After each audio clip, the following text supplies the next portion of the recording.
ओम ह्रीं नमो अरहन्ताणं, ओम ह्रीं नमो सिद्धाणं, ओम ह्रीं नमो आयर्याणं, ओम ह्रीं नमो उवज्झायाणं, ओम ह्रीं नमो लोये सव्वसाहुणं। एषो पञ्चनमुक्कारो सव्वपावपणासनो मङ्गलानं च सव्येसिं परमं हवै मङ्गलम्, परमं हवै मंगलम। आराध्य देव के चरणों में वंदन। आदरणीय समणी जी, उपस्थित भाई तथा बहनों, उपासक दशा सूत्र का हमारा वाचन चल रहा है। इसके अंतर्गत हमने 10 व्रतों की चर्चा की। 10 व्रतों में से कल हमने चर्चा की थी देशावकाशिक व्रत। आनंद श्रावक भगवान महावीर स्वामी से एक एक व्रत को डिटेल से समझ रहे हैं। तो समझने के बाद उनको वो स्वीकार कर रहे हैं, समझते भी हैं, साथ में स्वीकार भी करते हैं। कई लोग सुनते तो हैं लेकिन उसको स्वीकार नहीं करते हैं, उसको धारण नहीं करते हैं। आनंद श्रावक भगवान महावीर स्वामी से व्रतों को सुन रहे हैं, समझ रहे हैं। उसके बाद वो 2 कर्ण 3 योग से व्रतों को स्वीकार कर रहे हैं। तो हम भी प्रेरणा लें कि आनंद श्रावक ने जैसे भगवान महावीर स्वामी से व्रतों को स्वीकार किया, हम भी 12 व्रतों को स्वीकार करके 12 व्रती श्रावक या श्राविका बन करके मनुष्य भव को सफल करें। क्योंकि ये मनुष्य भव का टाइम है, बहुत लिमिट है, बहुत लंबा समय हमें नहीं मिला है। हजारों लाखों वर्षों का समय हमारे पास नहीं है। इवन 100 वर्ष भी हमारे आ जाए तो बहुत अच्छी बात है, लेकिन 100 वर्ष भी किसको आते हैं? किसी को 70, किसी को 80, 90 में तो व्यक्ति चला जाता। बहुत कम लोग होते हैं जो 100 वर्ष तक जीते हो। जापान के लोग कहा जाता है वो 110 वर्ष तक जीते हैं। तो 110 वर्ष तक क्यों जीते हैं? क्योंकि जापान के लोग क्या करते हैं, कुछ भी काम करते हैं उसके बाद वो क्या करते हैं, ब्रीदिंग कर लेते हैं, एक्सरसाइज कर लेते हैं, एक्टिविटीज़ वो करते रहते हैं। तो वो खाली नहीं बैठते हैं, तो वो बॉडी की एक्टिविटीज़ वो करते रहते हैं, मेडिटेशन करते हैं, ब्रीदिंग कोशिश करते हैं, डीप ब्रीदिंग का प्रयोग करते हैं और हाथों की मुद्राओं का प्रयोग करते हैं, एक्सरसाइज करते हैं, जिसके कारण वे 110 वर्ष तक आज भी जीते हैं। तो हम भी कुछ भी जैसे हो, थोड़ा आपको लगे अब थकान आ गई है तो रिलैक्सेशन का प्रयोग कर ले, डीप ब्रीदिंग का प्रयोग कर ले और मॉर्निंग में एक्सरसाइज करें, वॉक करें। और दिन में भी हथेली का मुद्रा कई बार ऐसे ऐसे कर सकते हैं। कहा गया कि अगर आपको लास्ट मोमेंट तक एक्टिव रहना है तो हमारे जो हाथ है उसकी आप मुद्राएं करते रहें। जैसे हाथों को ऐसे किया, फिर ऐसे किया, ऐसे 10 से 15 मिनट दिन में करते रहें तो हमें किसी की मदद की ज़रूरत नहीं पड़ेगी। तो इसमें तो कुछ करना नहीं है, बस आपको जैसे पहले ऐसे किया, ओपन क्लोज ऐसे किया, इसके बाद ऐसे किया, फिर ऐसे किया, ऐसे करके दोनों हाथों से करना है। मैं अभी आपको एक हाथ से बता रही हूँ। तो 10 से 15 मिनट करें, जिससे हमारे बॉडी के सारे फंक्शन एक्टिव रहेंगे। तो हम हाथों की मुद्रा करें। किसी को गैस्ट्रिक प्रॉब्लम है तो ये मुद्रा कर सकते हैं। फर्स्ट अंगुली को हमने अंगूठे के बेस पे रख लिया और 3 जो फिंगर है हमारी शेष, उसको हमने स्ट्रेट किया। दोनों हाथों से करेंगे मुद्रा, दोनों हाथों को हम अपने नी पे रखेंगे। तो ये किसी को भी गैस्ट्रिक प्रॉब्लम हो, एसिडिटी की प्रॉब्लम हो, उसके लिए बहुत अच्छी मुद्रा है वायु मुद्रा। ये कुछ मुद्राएं हैं जिनका हम अभ्यास रोज कर सकते हैं। ये इसके पीछे हमारा एक ही उद्देश्य है कि हमारा हेल्थ अच्छा रहेगा तो हम साधना अच्छी कर पाएंगे। तो हमें हेल्थ इसीलिए अच्छा रखना है क्योंकि हम साधना करेंगे, धर्म ध्यान करेंगे। तो आनंद श्रावक एकदम हेल्दी था, हैप्पी था और उसके साथ साथ वो धार्मिक भी था। भगवान महावीर स्वामी से व्रतों को स्वीकार करके एकदम वो हृदय से, मन से व्रतों को स्वीकार करते हैं और व्रतों का पालन भी बहुत ही अच्छी तरह से करते हैं। हम लोग व्रत तो स्वीकार कर लेते हैं लेकिन फिर भूल जाते हैं, लेकिन आनंद श्रावक एक एक व्रत को याद करके वो पूर्ण रूप से अच्छी तरह से वो पालन करते हैं। कहीं पर भी अतिचार न लगे उसका वो पूरा ध्यान रखता है, एकदम अवेयर रहता है। कोई भी काम करता है वो ध्यान रखता है कि मैंने ये त्याग किया था, कहीं मुझे दोष तो नहीं लग रहा है। पूरी जागरूकता से वो सब काम करते थे। काम तो वो भी करते थे, वो भी बड़ा बिजनेसमैन था, छोटा मोटा बिजनेसमैन नहीं था, बहुत बड़ा बिजनेसमैन था। आज के जो अंबानी और अडानी से भी बड़ा बिजनेसमैन था, इतना बड़ा बिजनेस, सब कुछ वो काम करते थे। लेकिन उसके बाद भी उन्होंने व्यक्तिगत इतना संयम किया, और संयम करने के बाद वो पूरा जागरूक हुए अपनी आत्मा के प्रति, और मन से सोचता है मुझे करना पड़ता है, दिस इज माई ड्यूटी, ये मेरी ड्यूटी है। तो ड्यूटी समझ करके वो काम करता था, जिसके कारण वो उनके कर्म का बंधन भी कम होता था। तो भगवान महावीर स्वामी से 10वें व्रत को समझा।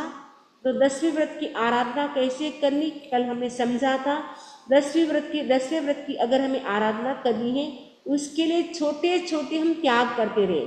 जितना भी आपको टाइम मिलता है, 5 मिनट का, 10 मिनट का, 1 घंटे का, 2 घंटे का, जितना भी त्याग कर सकते हैं, जितना समय मिलता है उतना त्याग करते रहे।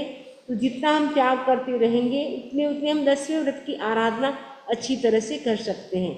और उसके लिए एक मैंने सरल तरीका बताया था, 14 नियम। 14 नियम आप रोज करें, और उसके साथ साथ जो 10 प्रत्याख्यान हैं उनमें से आप रोज का नवकार्षी प्रत्याख्यान तो रोज कर सकते हैं। और अष्टमी चतुर्दशी के दिन हो सके पोर्शी, एकासन, उपवास, जो भी आप कर सकते हैं वो करें। क्योंकि ऐसे भी कहा जाता है अगर कोई बराबर है, हेल्दी है, तो उनको एक उपवास 1 वीक में करना चाहिए। 1 वीक में अगर हम एक उपवास करते हैं तो जो भी हमारे भीतर टॉक्सिन जमा होते वो भी क्योर हो जाते हैं। क्योंकि जो भी हम खाना खाते हैं उसके साथ टॉक्सिन भी जमा होते हैं, और वो बाहर कब जाते हैं, क्योंकि हम अगर मान लो यूरिन पास करते हैं, टॉयलेट जाते हैं, उससे भी टॉक्सिन पूरे नहीं निकलते हैं। तो उसको पूरा अगर हमें क्लीन करना है, पूरे स्टमक को क्लीन करना है, वीक में एक उपवास करें तो पूरा दिन उनको खाना नहीं मिलेगा आंतों को, तो अंदर में जो भी टॉक्सिन जमा है उसको वो खाने लग जाते हैं। तो जिससे हमारा पेट एकदम प्योर हो जाता है, क्लीन हो जाता है, टॉक्सिन हमारे निकल जाते हैं। तो उपवास करने से हमारा हेल्थ भी अच्छा रहता है, और साथ साथ में कर्मों की निर्जा होती है। हमें हेल्थ के पर्पज से उपवास नहीं करना है, कर्मों की निर्जा के पर्पज से हमें उपवास करना है। कर्मों की निर्जा हो उस दृष्टि से करना है, तो स्वतः ही ऑटोमेटिकली आपको हेल्थ तो अच्छा रहेगा ही रहेगा। कर्म जितने हल्के होते जाएंगे, हेल्थ अपने आप अच्छा होता जाएगा। तो हमें क्या करना है, अष्टमी, चतुर्दशी, अमावास्या, पूर्णिमा, पहले के जमाने के श्रावकी आनंद श्रावक थे, वे अष्टमी, चतुर्दशी, अमावस्या, पूर्णिमा के दिन प्रतिपूर्ण पोषद करते थे। तो प्रतिपूर्ण पोषद कब हो सकता है, जब हम 24 उपवास करें, तब हम प्रतिपूर्ण पोषद का मतलब अष्टप्रहरी पोषद, जो संवत्सरी के दिन कई लोग करते हैं आजकल, तो बीच में तो शायद बहुत कम करते होंगे, लेकिन यहाँ पे हमारे अमेरिका में ओरलैंडो में हम लोग शनिवार के दिन, शनिवार का जो डे है, सैटरडे का डे, उसको हमने पोषद डे घोषित किया है। तो कई लोग इसमें पोषद करते हैं। पिछले सैटरडे भी लगभग 4 लोगों ने पोषद किया था। इसमें अभी जो हमारे हंसा दादी इसमें ज्वाइन है, उन्होंने अष्टप्रहरी पोषद किया था। शेष लोगों ने 3 प्रहरी पोषद किया, 4 प्रहरी पोषद किया था। तो वो मतलब यहाँ पर भी अभी अमेरिका में रहते हुए भी वो पोषद करते, उपवास करते हैं, तो बहुत बड़ी बात है। तो हमें उपवास और पोषद करने से क्या है, एक दिन के लिए पूरा हमें धर्म आराधना के लिए समय मिल जाता है। क्योंकि खाना पीना करते उससे हमारा टाइम काफ़ी चला जाता है। यदि हम उपवास करते हैं तो हमें आत्मा के लिए समय मिलता है। और आनंद आदि जो श्रावक थे वो पोषद करते थे, तो पूरी रात वो जागते थे, सोते नहीं थे। पूरी रात वो धम्म जागरणा करते थे।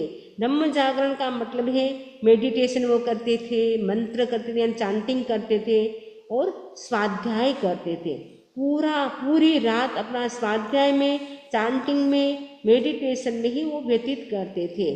तो इस प्रकार वो पोषद करते थे। वो अष्टमी, चतुर्दशी, अमावस्या और पूर्णिमा के दिन 4 यानी मंथ में वो 4 पोषा करते, 1 महीने में 4 पोषद वो करते थे। तो वो 1 महीने में 4 पोषद करते थे। तो आप क्या 1 महीने में 1 पोषद नहीं कर सकते हैं? अवश्य कर सकते हैं। तो कोशिश करें कि 1 महीने में 1 पोषद करेंगे। अष्टप्रहरी नहीं तो कम से कम 4 प्रहरी पोषद, यानी सूर्यास्त से पहले आपने ले लिया और सनसेट जब हो उससे पहले आपको लेना है, और सनराइज होने के बाद आपका पोषद भी 4 प्रहरी पूरा हो जाएगा। तो रात्रि का समय होता है, उसमें तो आप जितनी देर आप जाग सकते हैं धर्म ध्यान करें, अदरवाइज आप सो भी सकते हैं। और सुबह उठ करके आपको प्रतिक्रमण करना होता है, और शाम को भी आपको औषध लेने के बाद प्रतिक्रमण करना होता है। इसलिए सनसेट से पहले पहले 4 प्रहरी औषध लेना होता है। सनसेट के बाद अगर आप करते हैं तो वो संवर हो सकता है, औषध नहीं हो सकता है। तो संवर की साधना भी कर सकते हैं। जो औषध नहीं कर सकते हैं वो संवर की साधना यदि 1 महीने में 4 बार करता है तो उसके पोषद का लाभ मिलता है। कई लोग 11वां व्रत इसीलिए स्वीकार नहीं करते हैं क्योंकि हमें पोषद करना बहुत कठिन लगता है, तो हम कैसे करें। तो 11वें व्रत की चर्चा तो हम कल करेंगे। आज तो हमें चर्चा करनी है 10वां जो व्रत है वो आनंद श्रावक ने स्वीकार कर लिया है। तो आनंद श्रावक ने स्वीकार कर लिया है तब भगवान महावीर स्वामी कहते हैं, आनंद आपने 10वां व्रत को स्वीकार कर लिया, 10वें व्रत की आराधना कैसे करनी वो भी जान लिया कि 14 नियम रोज करना है, 10 प्रत्याख्यान में से कोई न कोई प्रत्याख्यान करना है, और छोटे मोटे जितना भी टाइम मिले दिन में उतना आपको त्याग करना है, वो सब आपने जान लिया है। आनंद ने कहा, भंती मैं अच्छी तरह से समझ गया हूँ 10वें व्रत को मुझे कैसे पालन करना है 10वें व्रत का।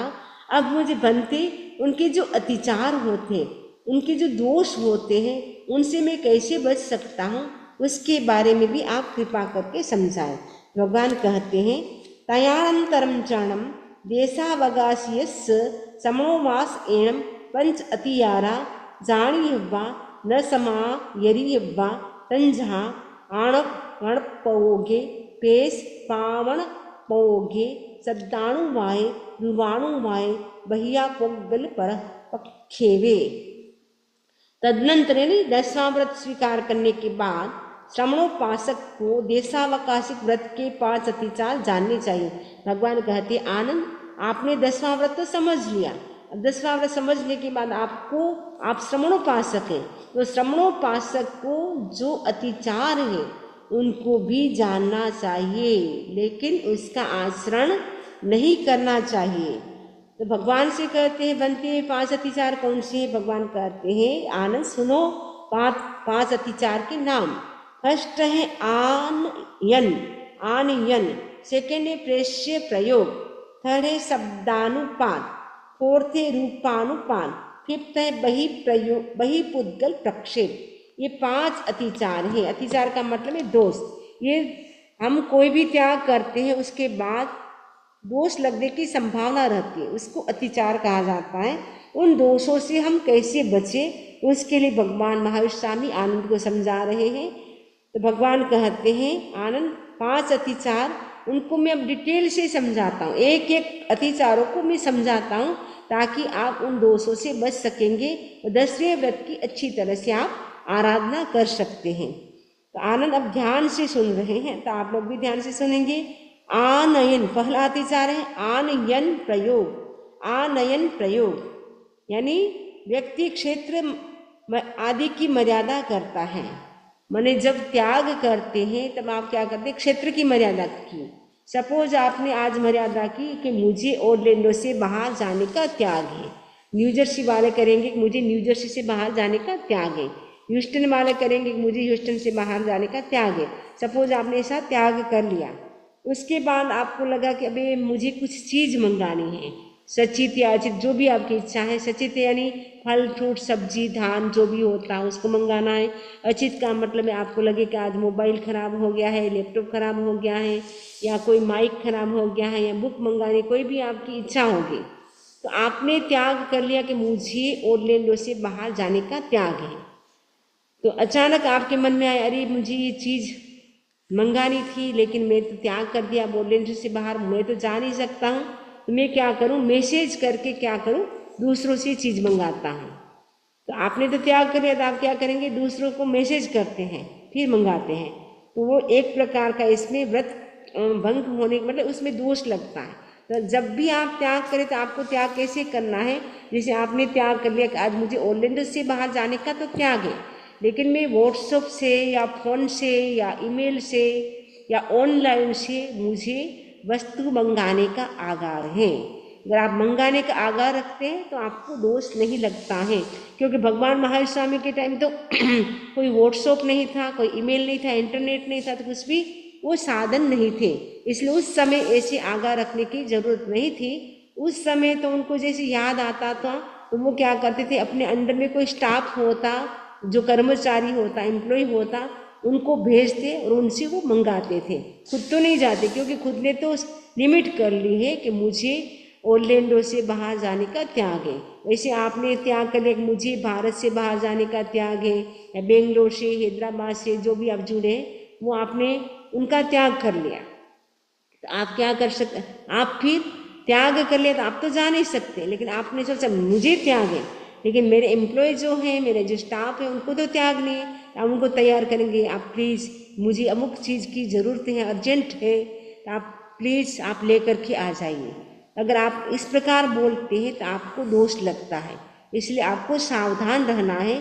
त्याग करते समय आपको सावधानी रखनी है कि आप क्या कैसे त्याग करेंगे। आप आगाह रखेंगे, मुझे मतलब आज ओरलैंडो से बाहर जाने का तो त्याग है, लेकिन आज मुझे ज़रूरत पड़ी तो मैं व्हाट्सएप से, ऑनलाइन से कोई चीज़ का ऑर्डर दे करके मंगा सकती हूँ, व्हाट्सएप से मैसेज करके किसी से चीज़ मंगवा सकती हूँ, ईमेल से मैसेज करके किसी से चीज़ मंगवा सकती हूँ।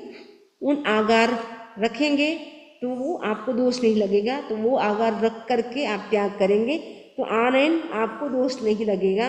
तो ऑनलाइन प्रयोग का मतलब है दूसरों से चीज़ मंगाना। आपने तो क्षेत्र की मर्यादा कर ली, लेकिन मर्यादा करने के बाद अगर हम दूसरे क्षेत्र से चीज़ मंगाते हैं तो वो हमें दोष लगता है। दूसरा है, पहला समझ में आ गया आपको, आनयन का मतलब है व्यक्ति क्षेत्र आदि की मर्यादा करता है। मर्यादा करने के बाद वो सचित या अचित कोई भी वस्तु दूसरों से वो मंगा नहीं सकता है। अगर वो मंगाता है तो उसको दोष लगता है। सचित वस्तु का मतलब है जिसमें जीव होता है, लाइफ होती है, जैसे फल फ्रूट होता है, सब्जी होती है, धान होता है। अचित का मतलब है जिसमें कोई जीव नहीं है, जैसे आपको कभी पलंग की ज़रूरत है, कभी बेड की ज़रूरत है, कभी सोफ़ा की ज़रूरत है, कभी लैपटॉप की ज़रूरत है। ये सारी चीज़ें अजीब हैं। उनकी ज़रूरत पड़ गई, आपने मैसेज करके ऑर्डर, ऑनलाइन से ऑर्डर दे करके आपने मंगा लिया, तो वो दोष लगेगा, क्योंकि आपने उस समय जब त्याग किया था वो छूट नहीं रखी थी, और किसी व्यक्ति को भेज करके भी आप मंगा नहीं सकते हैं। दूसरा है प्रेष्य प्रयोग। प्रेष्य प्रयोग का मतलब इसमें है व्रत भंग के भय से स्वयं मर्यादित क्षेत्र के बाहर न जाकर किसी प्रेष्य आदि को प्रयोजनवश भेजना अतिचार है। देशावकाशिक व्रत का उद्देश्य क्या है कि इसमें ज़्यादा से ज़्यादा अगर हम गमन करते हैं तो हिंसा होगी। तो इसमें इसका उद्देश्य यही है देशावकाशिक व्रत का कि हम कम से कम बाहर जाए। जितना हम आना जाना करते हैं, कई लोग तो ट्रेवल में ही रहते हैं, 1 महीने घर में नहीं, एक महीने में वो मुश्किल से 2 दिन 4 दिन या 5 दिन रहते होंगे, बाकी टाइम उनका ट्रेवल में ही चला जाता है। तो जितना हम ट्रेवल करते हैं उतनी हिंसा अधिक होती है।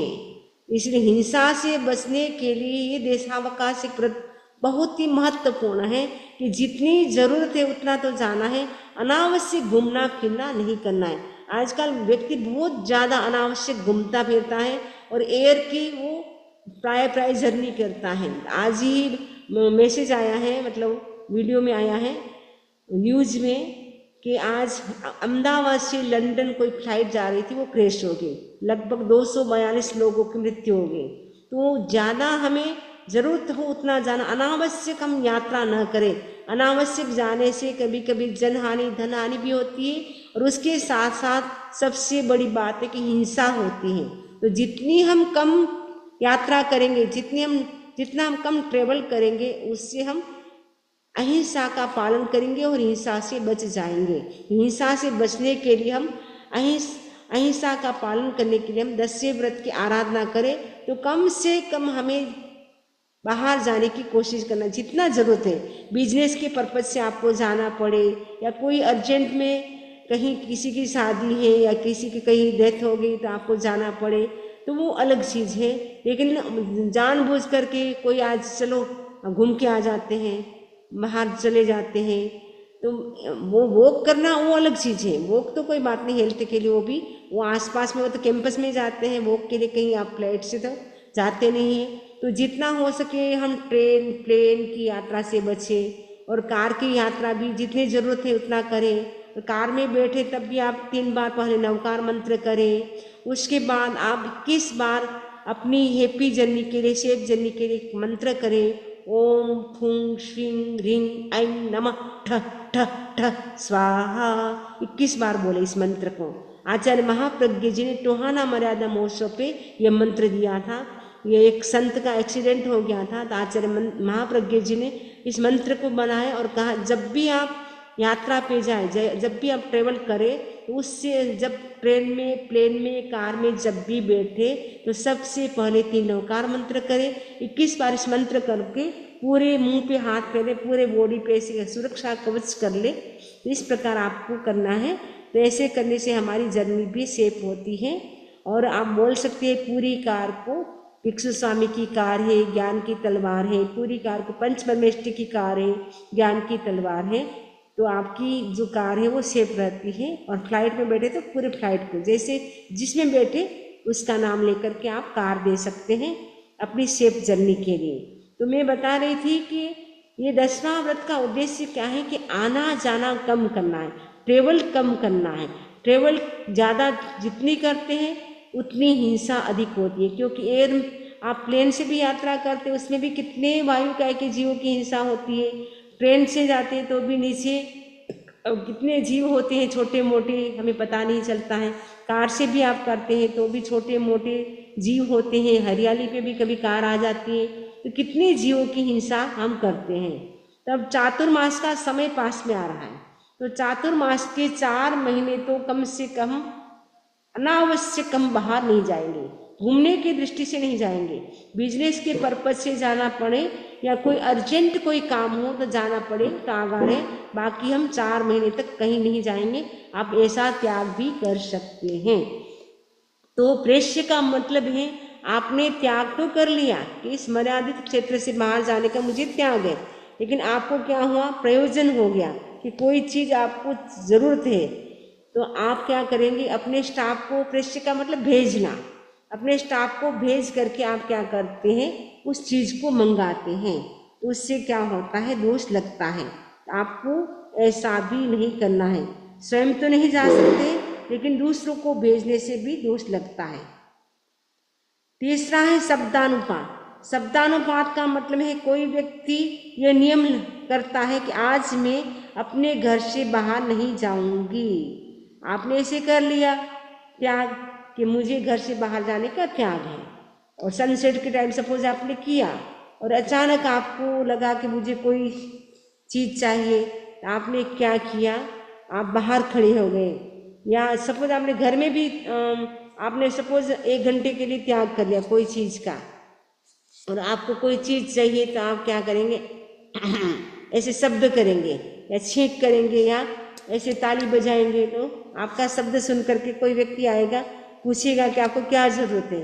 अरे मैंने तो त्याग कर लिया है घर से बाहर जाने का, लेकिन मुझे है अभी ये चीज़ है, मुझे ज़रूर चाहिए, अभी चाहिए, आज की आज चाहिए, अर्जेंट है, आप अमुक चीज़ को लेकर के आ जाओ। मैं तो भूल गई और मैंने त्याग कर लिया। तो आपने क्या किया, शब्द करके व्यक्ति को बुला लिया, तो वो शब्दानुपात हो गया। तो कोई व्यक्ति ये नियम करता है कि आज मैं अपने घर से, अपनी 4 दीवारी पर कोटिया बाड़े आदि से बाहर नहीं जाऊंगा। अब किसी कारण से बाहर जाने का प्रयोजन उपस्थित हो जाता है, तो वह नियम भंग से डर कर घर के बाहर चौकी पर, बाड़ के पास जाकर या परकोटे के किनारे पर जाकर इस प्रकार से खांसी आदि लेता है कि बाहर वाला व्यक्ति सुन सके और पास में आ जाए। ये शब्दानुपात अतिचार है। तो शब्दानुपात का मतलब शब्द करके, ऐसे ताली बजा करके खांसी करके ऐसे करके करेंगे, तो कोई व्यक्ति आपके पास आएगा, पूछेंगे अरे आपने क्या, आपको कोई चीज़ की ज़रूरत है, आप यहाँ क्यों खड़े हो। तो आप बोलेंगे हाँ मुझे ये चीज़ चाहिए, आप मेरे को ला करके दे दो। तो आपने तो त्याग कर लिया था कि मुझे घर से बाहर जाना ही नहीं है, तो घर से बाहर जाना नहीं है तो बाहर की वस्तु आप मंगा भी नहीं सकते हैं।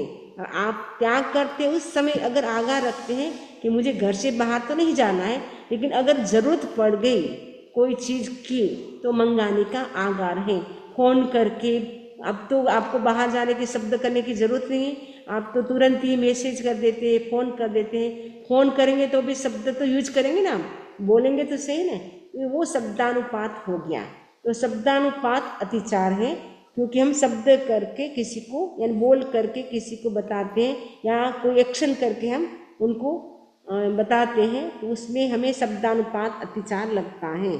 रूपानुपात, कोई व्यक्ति, चौथा अतिचार रूपानुपात, कोई व्यक्ति मर्यादित क्षेत्र के बाहर से किसी व्यक्ति को बुलाना चाहता है, परंतु व्रत भंग हो जाने के डर से वह वैसा नहीं करता।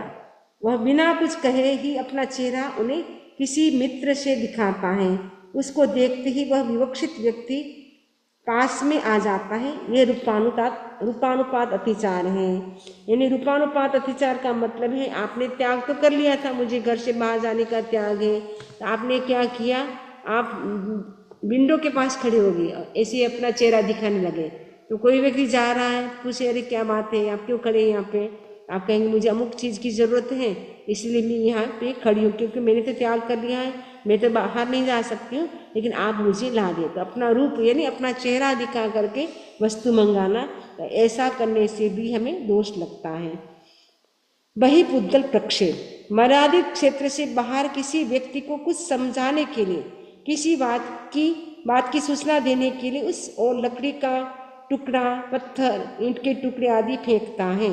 पत्थर आदि फेंकते ही वह व्यक्ति तत्काल दौड़कर पास में आ जाता है और तब वह व्यक्ति उसको अपने कार्य में प्रवृत्त कर देता है, वह अतिचार है। यानी आपने आपने तो त्याग कर लिया था, लेकिन आपको ज़रूरत पड़ गई तो आपने क्या किया, ऐसे पत्थर फेंका या कोई टुकड़ा फेंका, तो उसको पता चल जाता है कि क्या बात है। वो व्यक्ति आता है कि क्या बात है, आप ऐसे क्यों कर रहे हैं, तो वो व्यक्ति कहता है मुझे तो त्याग है बाहर जाने का घर से, आप अमुक चीज़ मुझे ला करके दे दो। अगर हम इस प्रकार करते हैं, कोई चीज़ को फेंक करके किसी व्यक्ति को अपनी ओर अट्रैक्ट करके बुलाते हैं और उनसे कोई चीज़ मंगाते हैं, तो हमें अतिचार लगता है, यानी दोष लगता है। तो भगवान कहते हैं कि आनंद तुम्हें इस प्रकार नहीं करना है। आनंद का मतलब है कोई चीज़ मंगाना नहीं है आपको, आपने त्याग कर लिया है घर से बाहर जाने का, तो आप घर से बाहर की कोई चीज़ मंगा नहीं सकते हैं। और आपको प्रेष्य प्रयोग यानी स्टाफ को या एम्प्लॉय को भेज करके कोई चीज़ मंगाना नहीं है। शब्दानुपात का मतलब है शब्द करके, मैसेज करके, फ़ोन करके भी आप अगर छूट नहीं रखे तो आप वो भी नहीं मंगा सकते हैं। रूपानुपात का मतलब अपना चेहरा दिखा करके कोई चीज़ मंगाना, और बहिपुद्गल का मतलब कोई चीज़ फेंक करके अपनी ओर अट्रैक्ट करके उस व्यक्ति को बुलाना, फिर उससे चीज़ मंगाना। ये 5 प्रकार के अतिचार यानी दोष लगते हैं। इस व्रत को अगर आपने स्वीकार कर लिया, 10वें व्रत को स्वीकार करने के बाद ये जो 5 अतिचार हैं आनंद, इनका भी आपको ध्यान रखना है। तो इनका आप ध्यान रखेंगे तो आप काफ़ी पापों से बच सकते हैं, क्योंकि छोटे छोटे इसमें नियम लिए जाते हैं। इसमें लंबे समय के 10वें व्रत में नियम नहीं लिए जाते हैं, 1 दिन के, 2 दिन के, या आधे घंटे का, 5 मिनट का, 1 घंटे का, 2 घंटे का, 4 घंटे का, ऐसे इसमें नियम लिए जाते हैं। छोटे छोटे इसमें त्याग किए जाते हैं। जितने भी छोटे छोटे इस व्रत में त्याग किए जाते हैं वो सब के सब 10वें व्रत के अंतर्गत आते हैं। तो 10वें व्रत की आराधना जो करता है अच्छी तरह से, वो काफ़ी पापों से बच जाता है। भगवान कहते आनंद, अब आप श्रमणोपासक बनने जा रहे हैं, आपको ये 10वें व्रत के जो अतिचार हैं उनको आपको जानना है। जानने के बाद उसका बिल्कुल भी आपको आचरण नहीं करना है, अच्छी तरह से जागरूकता से पालन करना है। तो आनंद श्रावण कहता है बनते जैसे आप कहते वैसे मुझे स्वीकार है, मैं किसी भी प्रकार का दोष नहीं लगाऊंगा, पूरी जागरूकता से मैं 10वें व्रत की आराधना करूंगा। तो आप भी अगर 12 व्रती श्रावक या श्राविका बन गए हैं तो आप भी संकल्प कर ले कि जो भी हमने त्याग लिए हैं पूर्ण रूप से हम जागरूक रहेंगे, किसी भी प्रकार का दोष नहीं लगाएंगे। अगर दोष लग गया बाई चांस या बाई मिस्टेक तो क्या करना है, उसका प्रायश्चित लेकर के शुद्ध होना है, जिससे क्या है हम दोषों से बच जाएंगे और हमारी आत्मा उतनी वेटलेस होती जाएगी। जितनी आत्मा वेटलेस होगी उतनी ऊपर जाएगी, जितनी हेवी होगी उतनी नीचे जाएगी। आप देखते हैं कोई वस्तु होती है हेवी होती है वो नीचे जाती है, जो एकदम लाइट होती है, लाइट वेट होता है, वो पानी में तैरती रहती है। तो वैसे जो आत्मा लाइट वेट होती है यानी कर्मों से हल्की होती है वो ऊपर की ओर जाती है, जो कर्मों से भारी आत्मा होती है वो नीचे की ओर जाती है। तो यदि हमें कर्मों से हल्का होना है तो हम क्या करें, 12 व्रतों की आराधना करें, छोटे छोटे हम नियम स्वीकार करें, पूरे दिन में कितना हम अधिक से अधिक त्याग में रह सकते हैं उसका हमें ध्यान रखना है। तो 10वां व्रत हमारा कंप्लीट हो जाता है। तो 10वें व्रत के अंतर्गत हमने जो 10वें व्रत के 5 अतिचार हैं उनकी हमने डिटेल से चर्चा की। अब इससे संबंधित किसी को कोई प्रश्न हो तो पूछ सकते हैं। ओम अरहम ओम अरहम।